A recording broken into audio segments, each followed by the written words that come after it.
いつか僕らの上をすれすれに通り過ぎてったあの飛行機を不思議なくらいに覚えてる意味もないのになぜか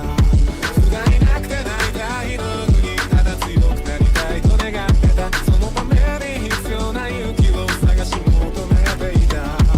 残酷な運命が定まってるとしてそれがいつの日か僕の前に現れるとしてただ一瞬この一瞬息ができるならどうでもいいと思えたその心を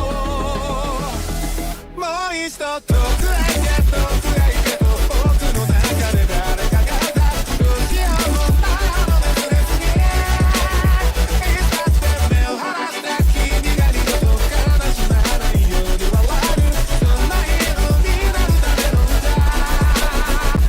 さらば掲げのピースパイン転がってくストーリーを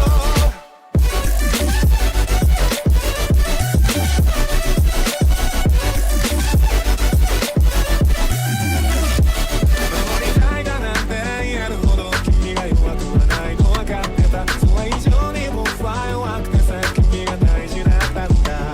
一人で生きていくんだなんてさ口をついて叫んだのから変わっていく僕を笑えばいい一人が怖いのを怪我して噛みついて息もできなくて騒ぐ頭と腹の奥がくしゃくしゃになったって病も痙攣も消えてしまうくらいに今はそうあって言いたいんだ君の心に僕たちはきっといつか遠く離れた太陽にすら手が届いて夜明けまでもさに入れて笑おうそうやって青く燃える月のにそばにおぼろげな街の向こうで手をつないで走っていけるはずだ君と未来を盗み描くひねりへのないバディを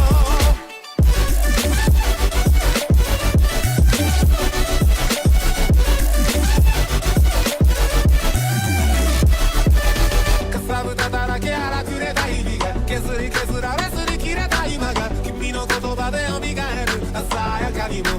現